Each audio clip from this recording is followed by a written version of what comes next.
where every black woman who had an afro was at risk, right? Professor Davis is a founding member of Critical Resistance, a national organization dedicated to the dismantling of the prison industrial complex. The dismantling of the prison industrial complex. Let's hear it for that.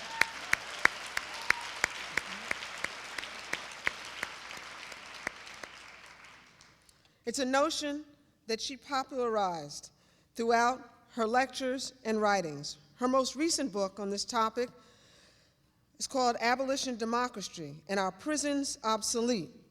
She urges her audiences to think seriously about the future possibility of a world without prisons and to forge a 21st century abolitionist movement. Her new movie, The Angela We Never Knew, is now open in selected theaters near you. Let's give it up for Professor Angela Davis.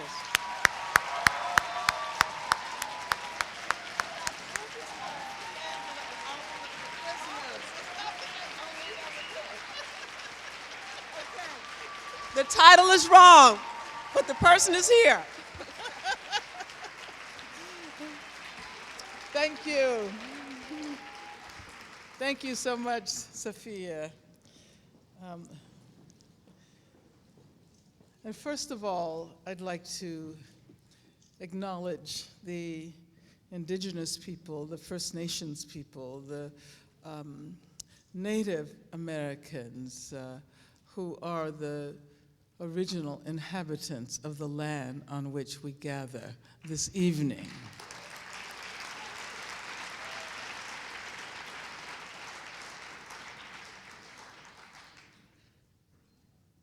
I would like to thank Kathy Boudin for having invited me to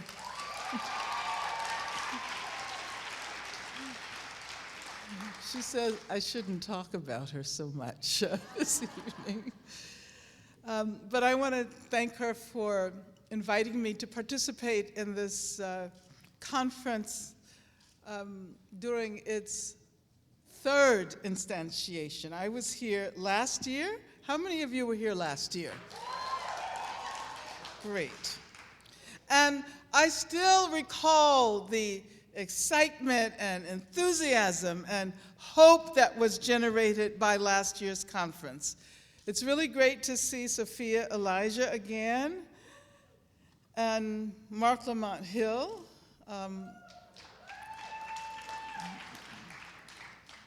With whom I just recently spoke at a college in the Midwest.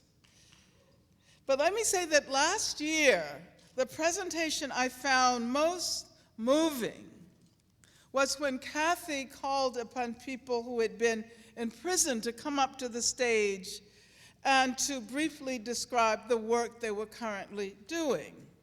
And of course, this evening, we've heard from brilliant, eloquent, persuasive people who have spent long periods of time in prison. And in the words uttered by people who have been in prison, there is such passion, there is such commitment, there is such vision. I thought then, last year, and I think now, that whenever we manage to really break down the walls and forge a world beyond the bars, that world will certainly benefit from the fervor for social justice that many former prisoners will bring into that world.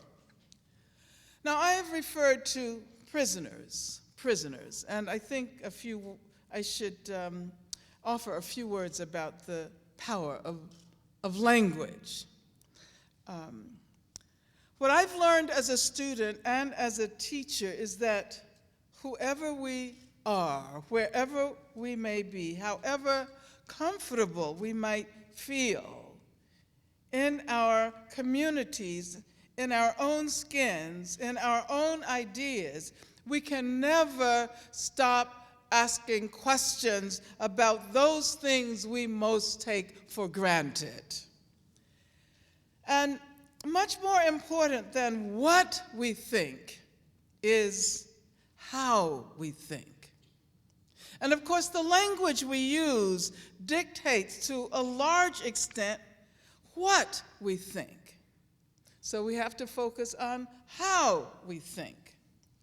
So how does the term prisoner, as Mikhail was saying earlier, dictate how we think about a whole class of human beings to whom we often wish to draw closer in the work that we do? But in the process, we define them as inferior by grouping them under the term prisoner. But then on the other hand, we can try to demystify that term. Just as black used to be the most negative label one could give to a person of African descent, some of you may be old enough to remember that. Am I right?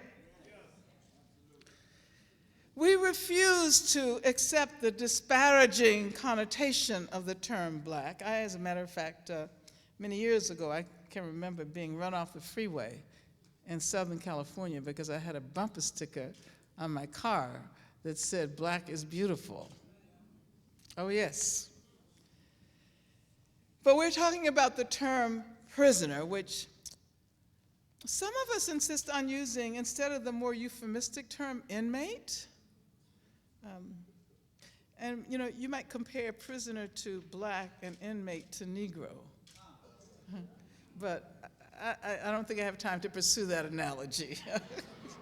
I just want you to know, and especially those of you who have been taking Kathy Boudin's classes, that I just wanted you to know that if I use the term prisoner and if I vacillate between using the term prisoner and person in prison, there may be some logic behind it. But I really do want to thank Kathy Boudin, whom I've known for the vast majority of my life, because we were high school classmates, as I think I pointed out last time. And I would like to thank her for her unswerving dedication to prisoners' rights, or the rights of people in prison. And especially to the cause, of defending the rights of long-termers, and to the cause of bringing them home right now. And although I promised Kathy I wouldn't say that much about her, but I do want to tell her that we all stand with you because you provide the most perfect example of how our communities and our schools and our universities are enhanced and enriched by the presence of people who have experienced the underside of democracy and who use their talents and skills to help create a better world for us all. Thank you, Kathy. And I should also tell you that I'm in New York for an opening of a film, of a documentary that Sophia, there was wrong information in the, it's not called The Angela We Never Knew. It's called Free Angela and All Political Prisoners. And I say this, not as a commercial for the film, but I do hear that it opened this morning at the Magic Johnson Theaters in Harlem. And maybe I'll say a few words about the film at some point. But I will tell you that I thought it might be important to make such a film, not because I wanted people to know me.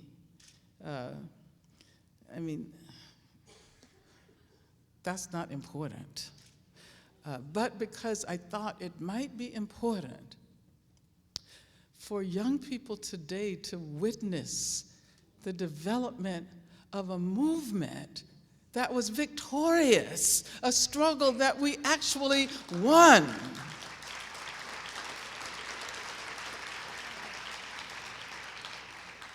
But I raised the film because I wanted to focus on one of the people in the film,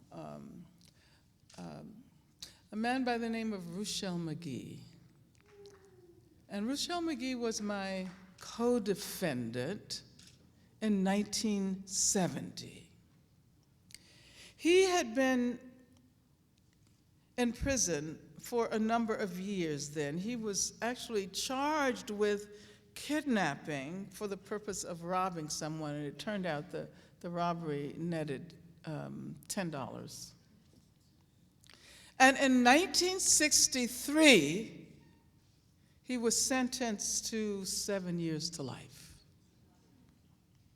And then the parole board turned that 7 years to life into life without possibility of parole. And then, of course, he was charged in connection with the August 7th uprising in Marin County. He was charged with kidnapping, murder, and conspiracy. And as it turns out, he was acquitted of the more serious kidnap charge, but he was convicted of the simple kidnapping charge, and the murder and conspiracy charges were dismissed. Now, this was sometime after my trial, but the point that I'm trying to make in giving you this story is that this is the year 2013, right? And we're observing all kinds of anniversaries. I was just in Birmingham last week, observing the 50th anniversary of the Birmingham Civil Rights Movement.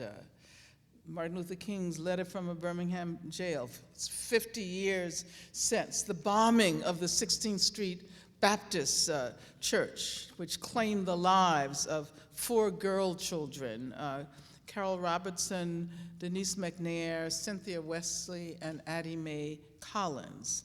And this symbolizes the devastation wrought by the racist forces of that city who were trying to stop the unstoppable waves of history. But it's also been, this is 2013, it's also been 150 years since the issuing of the Emancipation Proclamation, right? And I find it really bizarre that there have been so few celebrations of the Emancipation Proclamation. I don't think there's been one major national celebration of the sesquicentennial of the Emancipation Proclamation. That's kind of bizarre, isn't it? I mean, I know we're a nation of historical amnesiacs, but it would seem that there would be some kind of conversation started about the significance of the Emancipation Proclamation. Well, you know, maybe it was because the Emancipation Proclamation didn't really free the slaves.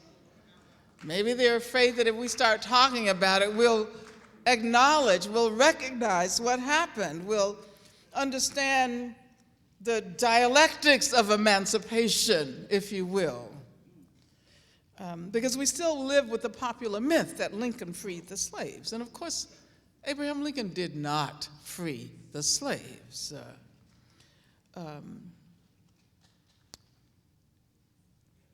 We also live with the myth that the mid-20th century civil rights movement freed Black people who were second-class citizens, don't we? And of course, civil rights may be an important element of the freedom that was demanded then, but it wasn't the whole story.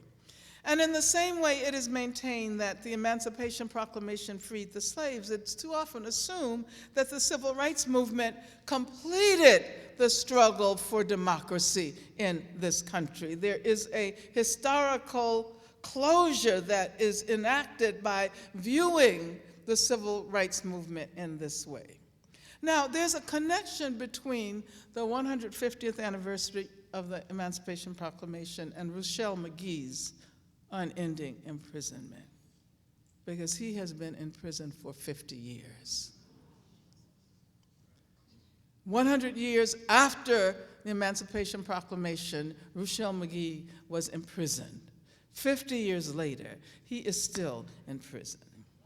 I present this story to you as a way of emphasizing how important people in prison have been to the development of the discourse that we use in our work against prisons. Oftentimes, we assume that people in prison are simply the objects of our work, the objects of our scholarship, the objects of our organizing. And we do not take into consideration the extent to which they have enabled the emergence of the very social movement with which we identify. And of course, I could name many others, and wow, I have been speaking for 20 minutes already. I wanted to, of course, mention George Jackson, because it was as a result of George Jackson's work that we became aware of the importance of expanding our focus on political prisoners to an analysis of the racist role of the institution of the prison writ large. I could name many more people who've spent time in prison, who've made pivotal contributions to the contemporary anti-prison movement and discourses, who have enabled the possibility of a movement that calls for the abolition of imprisonment as the dominant mode of punishment.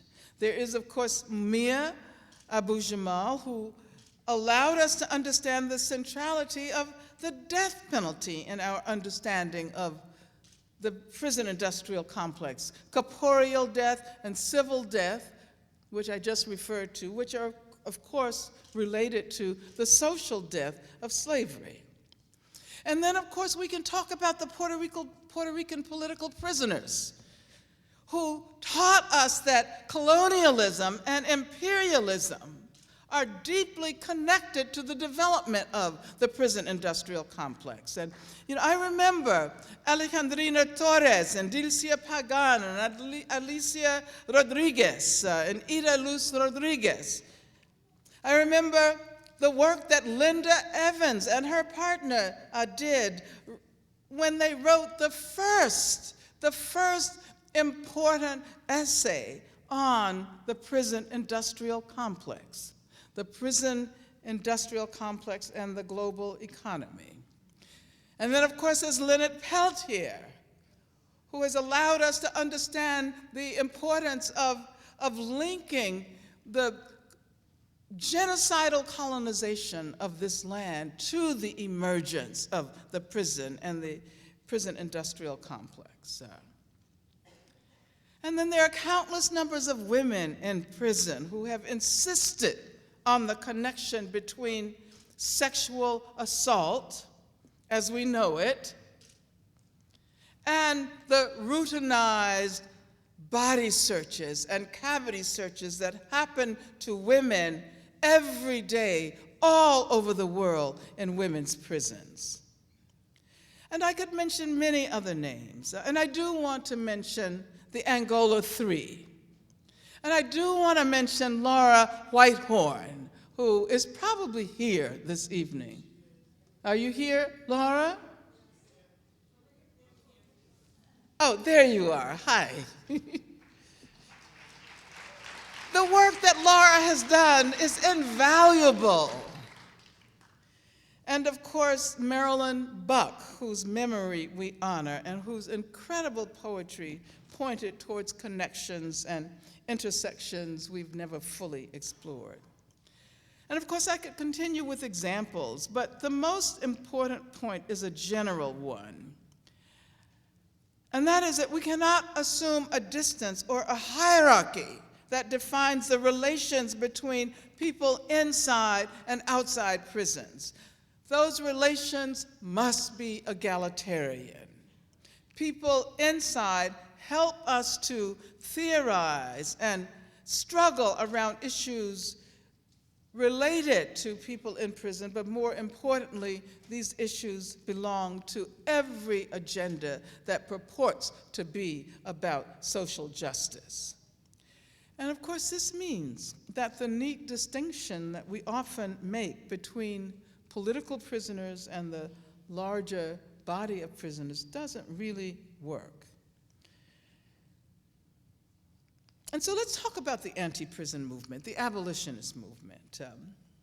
How many of you identify with that movement in 2013, in the second decade of the 21st century? How many of you are interested in 21st century abolitionism?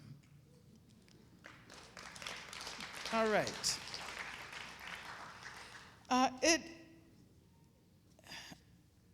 As someone who has been doing this kind of work practically all of my life, as I grow older, it becomes an increasingly large portion of my life. But I remember when we had to struggle to get people to understand the importance of the anti-prison movement, when we had to say it's not about prison reform, because reform has actually resulted in the production of bigger, better, more repressive prisons. And I remember when it was difficult to persuade people that this movement was very much linked to a whole range of social justice agendas. And many people were so influenced by dominant ideologies that it was difficult to understand what they might possibly have in common with people sentenced to many years in prison. Today, I think many more people recognize that connection. All over the country, gatherings like this take place on college and university campuses. As a matter of fact, Mark Lamont Hill and I was telling you about the conference where we spoke at Gustavus Adolphus in St. Peter, Minnesota. And it was a student-led conference. It was the 18th annual Building Bridges Conference, and the students themselves overwhelmingly chose the theme, Sentenced to Life, Confronting the Calamity of Mass Incarceration. Now, if that can happen in St. Peter, Minnesota, right? You know, because, I mean, for a long time we've had movements on the coast and maybe in Chicago. But the campaign against prisons is growing rapidly. And not just against prisons, against stop and frisk. And here, of course, you also have the campaign against the new Jim Crow. Critical Resistance has become an elder organization, right? Because it was founded in 1998. But people are waking up everywhere. I was impressed by the fact that not very long ago at Florida Atlantic University, have you heard about that story? Okay, a company by the name of the Geo Group, formerly known as Wackenhut, one of the largest private security corporations in the world, decided to donate $6 million, I believe, to Florida Atlantic in order to claim naming rights for the new football stadium. And so Geo Group went up on their stadium, and the students rose up. They said, no, absolutely not. We will not have our stadium named after the second largest private prison corporation in the world. And a few days ago, I believe, they took the name down. GEO took back its $6 million. You see, they could have just donated the money, right? Anyway. But that's a great story. But my question is, why hasn't the Obama administration given any serious consideration to what is one of the major crises of our era? And it is not simply a question, as Mark was pointing out, of the numbers of people behind bars. I mean, we've heard that figure, 2.5 million, over and over again. The numbers are pretty dramatic by themselves. But it's also about the increasing profitability of punishment. And this is why some years ago we began to use the term prison industrial complex. Today, there are a number of terms that are used that are very important. Mass incarceration, of course, in the aftermath of Michelle Alexander's book. Prison nation. Beth Ritchie just recently wrote a remarkable book, which is called Arrested Justice: Black Women, Violence, and the Prison Nation, which all of you should read, because it's a story of the violence against women movement and how that movement became seduced by the strategy of criminalization, and how the work that might have been done by that movement was halted by the fact that so many people began to embrace the idea that all you have to do is put the perpetrators of violence against women in prison and the problem will be solved. As a matter of fact, you probably end up reproducing the violence against women when you simply put perpetrators in prison, forgetting about the whole complicated context within which this violence has emerged. And of course, speaking of violence, I think I said last time, we cannot forget that women are the most consistent targets of violence all over this country and all over the world.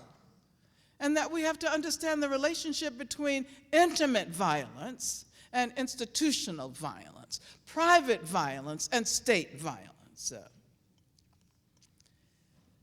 As Mark Clement Hill pointed out, we need a vocabulary that allows us to express the extent to which this economy is so deeply invested in the continuation of a system of imprisonment that is driven by racism and that has its roots in the history of slavery. We need a vocabulary that allows us to express the links between the racism that drives the prison industrial complex and gender and sexual oppression. Numbers don't do this. We need an analysis that demonstrates the importance of highlighting the experiences of trans communities with law enforcement and with prison. We need an analysis that highlights the connections with the immigration struggles here and all over the world. Which leads me to another need, and that is the need for a vocabulary that allows us to express the global dimensions of the prison industrial complex. And in that context, let me say that we need to popularize an analysis of the prison crisis and its dimensions of racism and sexism and homophobia and transphobia that allows us to understand its connections with, for example, the current conditions of occupied Palestine. Because the West Bank and Gaza are the largest open-air prisons in the world. And there we see the use of carceral technology to surveil and control Palestinian communities that refuse to capitulate to to Israel's attempt to prevent them from exercising the internationally recognized right to self-determination. And so let me conclude with an appeal. I have had the honor of participating in the Russell Tribunal on Palestine. And some of you may have attended the session in New York last fall. We held the final session in Brussels, Belgium, about 2 weeks ago, I think. And we decided, among other things, that we would begin to organize an international committee of political prisoners, and I'm using that term prisoner again, representing the Middle East, Africa, South and Central America, North America, Europe, and Asia. And the purpose of this international committee would be to shed light on the situation of Palestinian political prisoners, which is all Palestinian prisoners who are in Israeli prisons, by the way. And this includes their ongoing hunger strikes, which unfortunately are not publicized to the extent that they should be by such organs as the New York Times that the brother said he read a little while ago. So, and so I would like you to know that we will be calling for the freedom of Marwan Margouti and all Palestinian political prisoners.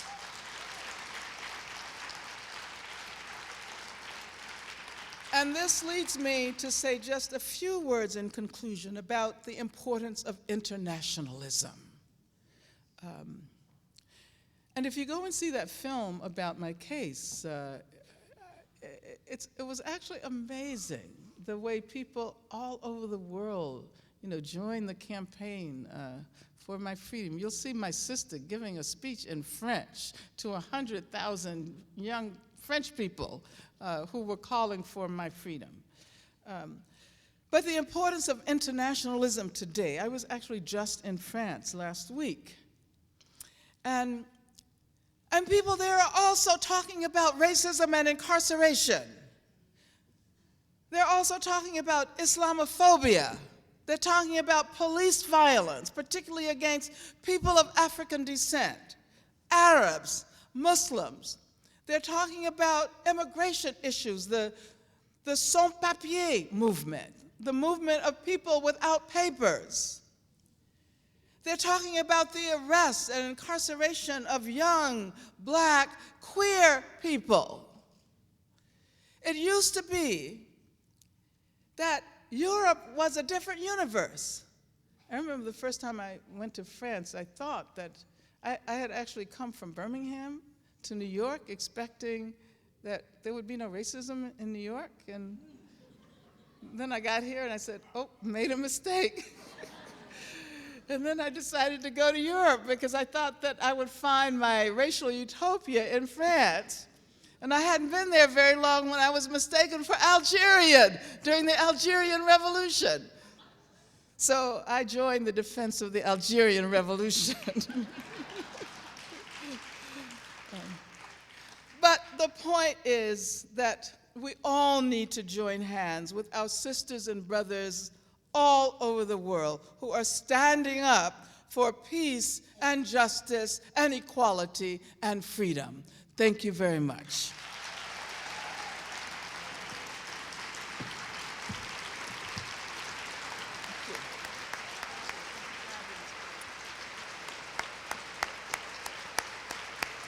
Angela Davis.